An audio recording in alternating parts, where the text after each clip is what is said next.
Assalamualaikum warahmatullahi wabarakatuh. Waalaikumsalam. Apa kabar kita semua, pemirsa suara ntb.com. Kali ini saya bersama Bapak Riko Rinaldi. Beliau ini Kepala Kantor Wilayah Otoritas Jasa Keuangan Provinsi Nusa Tenggara Barat. Kita ingin berdiskusi ringan tentang Soceng. Soceng itu modus baru penipuan berbasis online, tapi sebelum itu saya ingin tanya dulu, apa kabar Pak?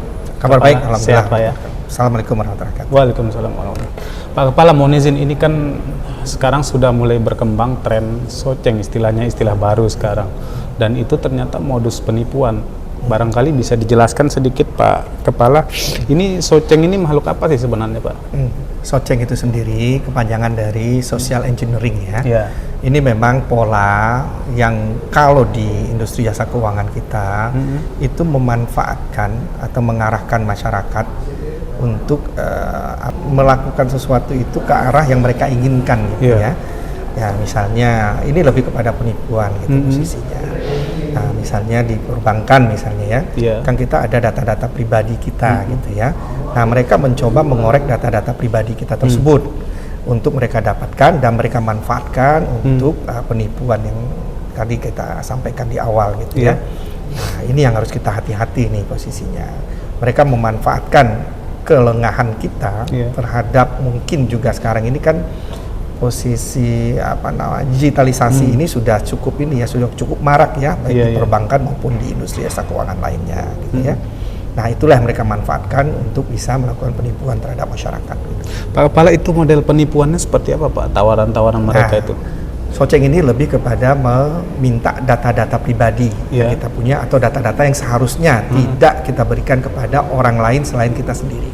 Misalnya data pribadi itu ya termasuk juga nama ibu kandung barangkali atau barangkali juga nomor rekening kita atau juga nomor kartu misalnya yang kita punya, baik kartu kredit, kartu debit gitu ya, atau kartu lainnya posisinya. Mereka minta itu. Jadi mereka menghubungi masyarakat bisa langsung lewat ponsel ya Pak? Macam-macam caranya. Bisa langsung dihubungi melalui telepon gitu ya. Bisa juga kita dihubungi melalui SMS, melalui WA gitu ya. Nah, di situ mereka mencoba mengatasnamakan industri jasa keuangan tertentu gitu ya. Nah, mereka mencoba mengorek data kita itu. Bagaimana caranya? Misal contoh, pelaku Soceng ini menyatakan bahwa dia dari bank tertentu, bank X lah misalnya gitu ya. Menyatakan bahwa ini akan ada kenaikan biaya administrasi misalnya. Biaya administrasi Bapak Ibu yang memiliki tabungan di sini akan ada kenaikan biaya administrasi yang akan dikenakan di bulan depan. Dan biaya itu memang kadang-kadang besar naiknya dari misalnya 10.000 misalnya per bulan akan naik menjadi 150.000 misalnya gitu kan. Nah, kadang-kadang kan nasabah atau masyarakat di sini kan langsung panik langsung istilahnya merasa, gak mau dong kita mau dinaikkan sampai 150.000 kan terlalu besar gitu kan. Nah, akhirnya mereka mengarahkan posisinya melalui link-link tertentu. Nah, link-link itu kadang-kadang kita masuk ke dalam linknya. Nah, pada saat masuk itu otomatis itu. Itu beberapa data kita dimintakan itu. Dan kita juga karena kita tidak paham, akhirnya kita masukkan saja karena kita tidak mau kan. Dan mereka membuat link itu semirip mungkin dengan link bank yang kita punya itu, bank yang istilahnya yang kita menjadi nasabah di bank itu gitu kan. Setelah dapat data Pak, apa yang mereka lakukan? Ya itu tadi, mereka bisa saja menguras misalnya kita punya limit kartu kredit gitu ya, atau tabungan kita gitu kan, bisa saja mereka lakukan pengurasan di situ posisinya. Dan itu cepat biasanya, cepat ketika kejadian itu selesai, kita sudah linknya sudah kita ini, otomatis dalam waktu tidak berapa lama itu bisa hilang gitu. Nah, ini kita. Pak, nomor nasabah itu mereka dapatkan dari mana Pak ya? Nah, ini makanya kadang-kadang juga kita harus paham juga ya. Kadang-kadang kita itu terlalu terbuka. Masyarakat ini terlalu terbuka. Misal di sosial media, sosmed ya, kita mengumbar data kita ya. Mengumbar termasuk juga kadang-kadang nomor telepon kita pun juga bisa itu kan. Atau kadang-kadang nasabah ini juga istilahnya dia masuk saja ke nomor-nomor tertentu. Link-link tertentu ya. Istilahnya dia mencoba masuk ke nomor-nomor tertentu dengan pola seperti itu, dan nasabah yang terpengaruh otomatis dia kena gitu kan. Bukan data bank bocor Pak ya? Enggak juga sih Enggak harusnya, enggak juga harusnya gitu ya. Kadang-kadang mereka juga kan tidak paham juga posisi kita misalnya pun sebagai nasabah bank apa gitu ya. Mungkin contohnya di saya lah, saya juga pernah dapat seperti itu. Nah itu dikatakan bahwa dari bank ini gitu ya, bank Y ya misalnya, bank Y. Sementara saya juga udah paham bahwa ini penipuan gitu ya. Bahwa ini nanti Bapak harus ini linknya ke sini, kalau enggak nanti kena biaya administrasi yang cukup besar gitu ya. Nah ternyata saya sendiri sudah tahu, saya tidak nasabah bank ini. Jadi mereka juga ada coba-coba juga, pokoknya masuk semua. Jadi kalau pegawai bank tidak mungkin nanya sedetail itu ya Pak ya.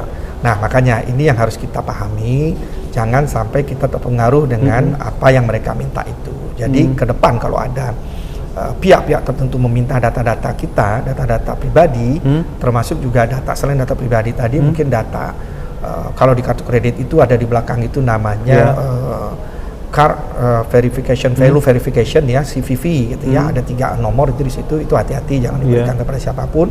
Jangka waktu berlaku kartu juga jangan pernah diberikan pada siapapun. Nah termasuk juga nanti ada OTP lah barangkali gitu ya, teman-teman harus paham.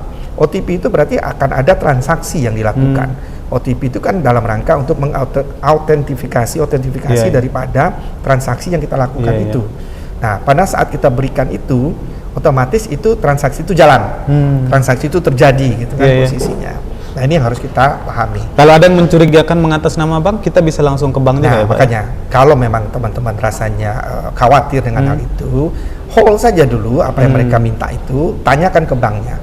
Ada nomor-nomor resmi bank itu, barangkali teman-teman coba lihat deh. Misalnya bank ini, nomor call centernya mana, hubungi call centernya kalau ragu. Tapi kalau teman-teman sudah paham ini penipuan, nggak usah dilanjutkan, diamkan saja. Pak, trennya di NTB, mohon izin Pak, sudah ada laporan Pak ya, Soceng? Untuk Soceng ini sudah ada laporan di kita, namun masih belum, tidak terlalu banyak ya. Cuman sudah ada dan memang ada kasus juga sebenarnya terjadi di kita. Tapi ya itu tadi, memang ada kelemahan juga di nasabah pada saat itu tadi, dan terbawa dengan suasana tadi akhirnya masuk ke link tertentu atau memberikan data-data yang seharusnya tidak boleh diberikan. Pak, OJK sudah melakukan apa saja Pak supaya tidak banyak masyarakat yang terkena Soceng ini? Intinya kan kita sudah melakukan sosialisasi lah ya, kepada bank pun kita ingatkan bahwa dengan adanya digitalisasi ini juga diingatkan ke nasabahnya bahwa ada risiko-risiko tertentu yang harus mereka hadapi ya. Sehingga mereka juga paham penggunaan ini adalah di bawah kewenangan mereka sendiri.